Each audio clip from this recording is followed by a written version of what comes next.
The storming of Bastille. 14 July 1789. This date changed the history of France forever. On this day, the people of Paris attacked the Bastille prison. Why? Because they were angry. High food prices, unfair taxes, and the king's cruel rule made life unbearable. They feared that the king's soldiers would crush their protests. The Bastille wasn't just a prison. It was a symbol of the king's power and fear. So, people stormed the Bastille, broke in, freed the prisoners, and destroyed it. This was the beginning of the French Revolution, and today, France celebrates it as Bastille Day. French society during the late 18th century. Let's go back a few years. In 1774, Louis XVI became the King of France. He was from the Bourbon family and married to Marie Antoinette. But when he became king, France was already in deep financial trouble. Years of war had emptied the treasury. The Palace of Versailles needed huge money to maintain, and France had spent 2 billion livres to help America fight Britain. The government took loans and had to pay 10% interest. To manage all this, the king decided to increase taxes. French society in 18th century. French society was divided into 3 estates.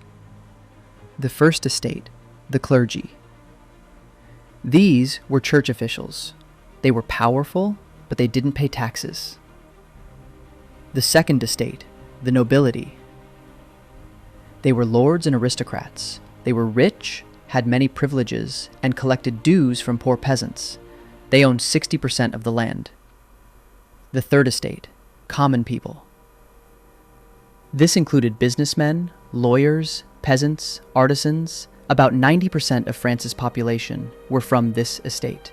They had no privileges, but paid all the taxes. Tithes. Tax paid by peasants to church, 10%. And taille.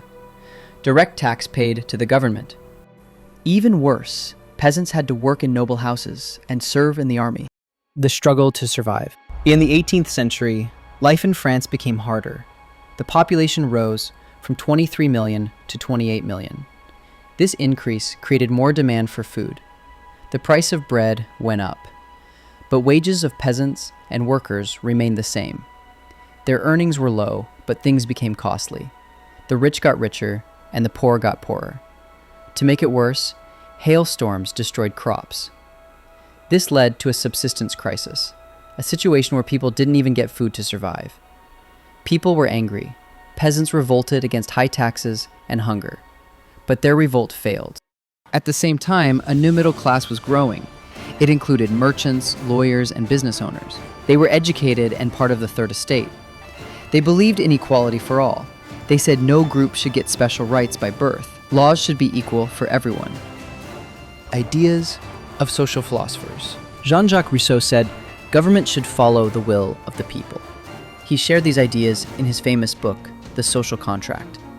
John Locke believed no king should have absolute power.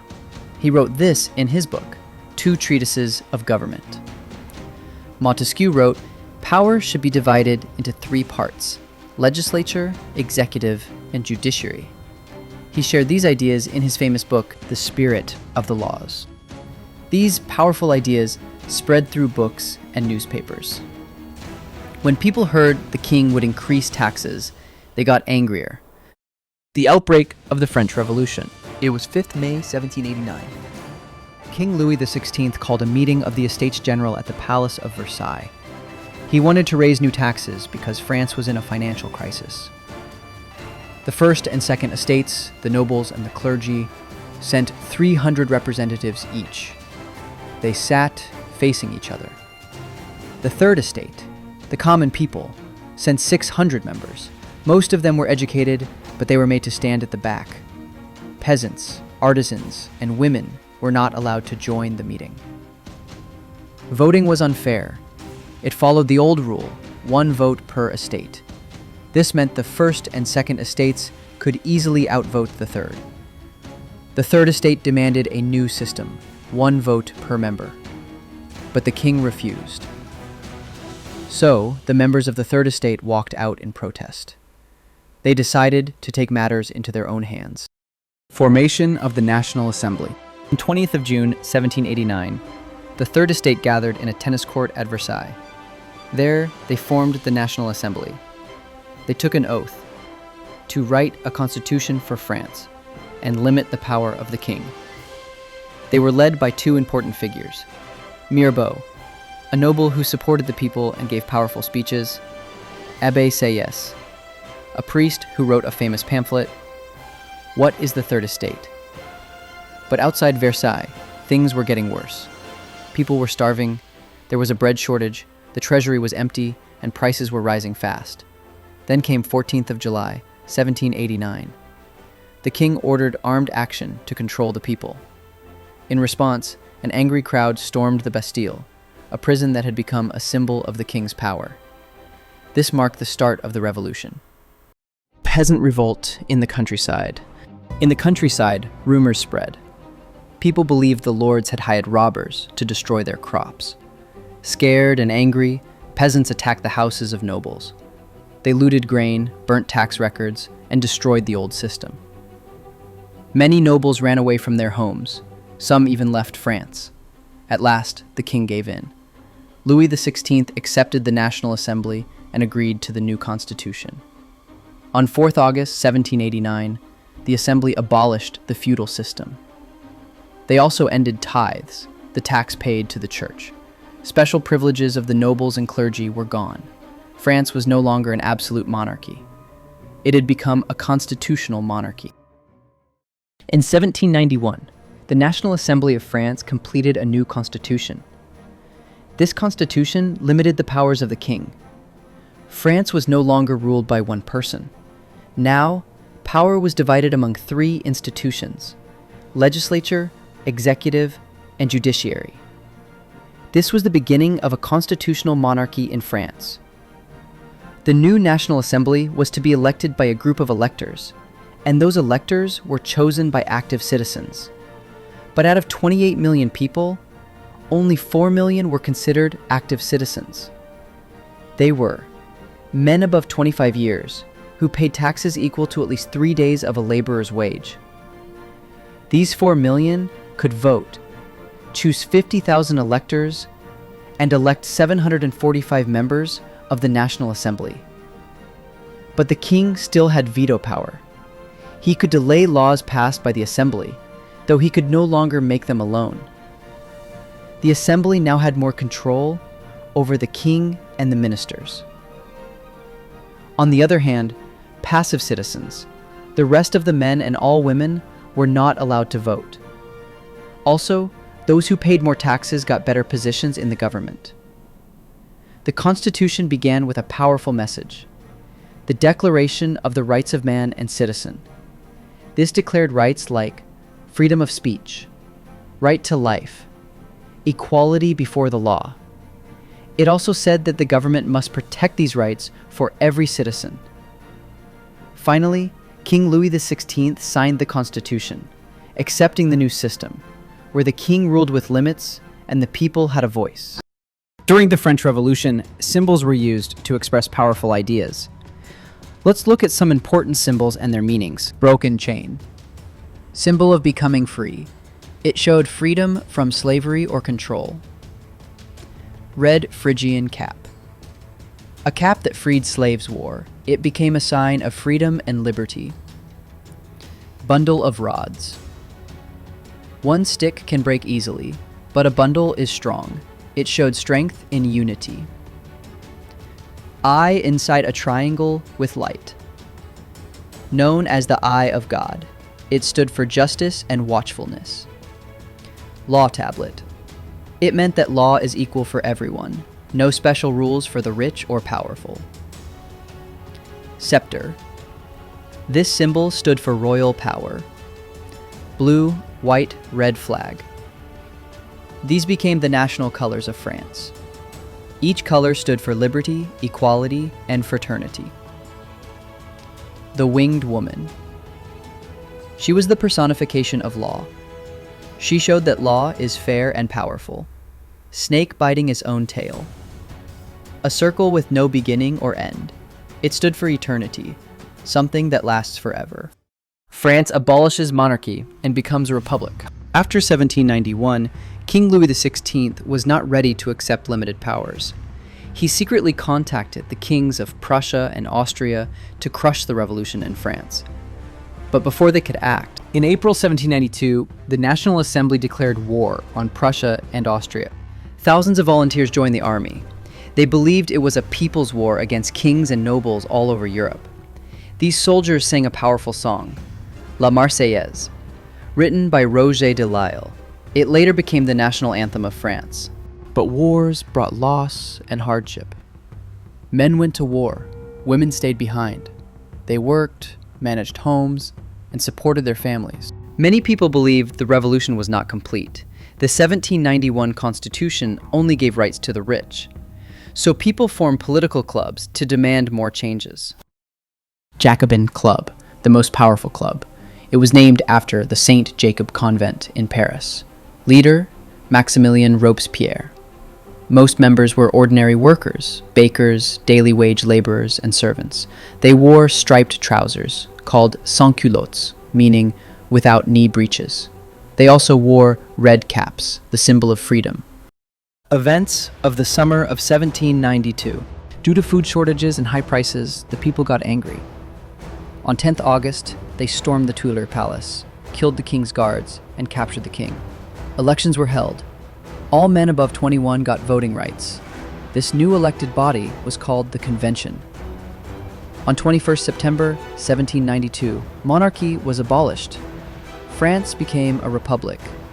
The King Louis XVI and Queen Marie Antoinette were found guilty of treason and guillotined at Place de la Concorde. Reign of Terror.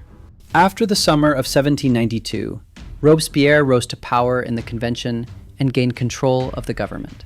He believed only strict control could save the revolution. He arrested anyone who opposed him, nobles, clergy, even people from his own party. The guilty were executed by guillotine, a machine with a falling blade. He also controlled food and wages. Peasants were forced to sell grain at fixed prices. Workers had wage limits. White flour was banned. People had to eat equality bread, whole wheat. Titles like Sir or Madam were replaced with citizen. Churches were shut and used as barracks or offices. But soon, people turned against him. He was arrested, found guilty, and guillotined in July 1794. After the fall of Robespierre, the rich middle class took control. A directory rules France. After the fall of Robespierre, the rich middle class took control. A new constitution was made. Only property owners could vote. France now had 2 legislative councils. These councils chose an executive called the Directory, 5 members. But the Directory and councils kept fighting with each other. This made the government weak. Taking advantage of this, Napoleon Bonaparte, a military general, rose to power. In 1804, Napoleon Bonaparte crowned himself Emperor of France. Soon, he started conquering neighboring European countries, Italy, parts of Germany, and even parts of Spain. Napoleon introduced many useful laws: right to property, a uniform system of weights and measures, a modern legal code known as the Napoleonic Code. These reforms helped common people and brought order to France. At first, people in other countries saw him as a liberator. They believed Napoleon would bring freedom and equality. But soon his armies were seen as invaders, not heroes. He forced his rule on others, and people began to resist. After years of war, Napoleon's army grew weak. In 1815, he was finally defeated at the Battle of Waterloo. His defeat ended his empire. But his ideas lived on and continued to inspire many future leaders. Women played an active role in the French Revolution. They marched on streets, joined protests, and demanded change. Most women from the Third Estate worked hard to survive, as laundresses, vegetable vendors, flower sellers, or servants. But they had no access to education or good jobs. They were also paid less than men for the same work. Despite this, they did not stay silent. They formed political clubs and published newspapers to raise their voice. Around 60 women's clubs were created across France. The most famous was the Society of Revolutionary and Republican Women. In 1791, when the new constitution gave rights only to men, women were disappointed. They demanded the right to vote and hold public office. What changed? New schools were opened for girls, education became compulsory, forced marriages were banned, divorce became legal, women could now train for jobs and run small businesses. Though women kept fighting for political rights, their clubs were banned and many were jailed by the government. Their fight continued for over a century, until finally, in 1946, French women won the right to vote. A major social reform, brought by the Jacobins, was the abolition of slavery in French colonies. Since the 17th century, slaves were brought from Africa to work on sugar, coffee, and indigo plantations in French colonies like Martinique, Guadeloupe, and San Domingo. This was called the triangular slave trade between Europe, Africa, and the Americas. French merchants bought slaves from African chiefs, transported them in inhuman conditions, and sold them to plantation owners where they were forced to work brutally. Slavery helped produce goods that were in high demand in Europe. But in France, during the 18th century, there was little criticism of slavery. The government avoided banning it, fearing anger from businessmen who earned profits from it. In 1794, the Jacobin government finally abolished slavery. But 10 years later, Napoleon reintroduced it. Slavery was finally and permanently abolished in 1848 in all French colonies. The Revolution and everyday life. Before the French Revolution, life was not so free. Under the old regime, no books, newspapers, plays, or cultural activities could be published without the king's approval. But after 1789, things began to change. The revolutionary government brought many reforms to ensure liberty and equality in daily life. One of the biggest changes was the end of censorship. The Declaration of the Rights of Man and Citizen gave every person the right to freedom of speech and expression. Now, people could openly share opinions through newspapers, books, and pamphlets without fear. Even those who couldn't read learned about revolutionary ideas through songs, street plays, and public processions. The revolution had entered the everyday life of every common person. The French Revolution changed not just France, but the entire world. It ended the feudal system in France and gave birth to powerful ideas like liberty, equality, and fraternity. These ideas didn't stop at France's borders. They inspired people across Europe and even beyond. Leaders like Tipu Sultan in Mysore and Raja Ram Mohan Roy in India were deeply influenced by the spirit of the revolution. The dream of freedom and a just society had now begun its journey around the globe.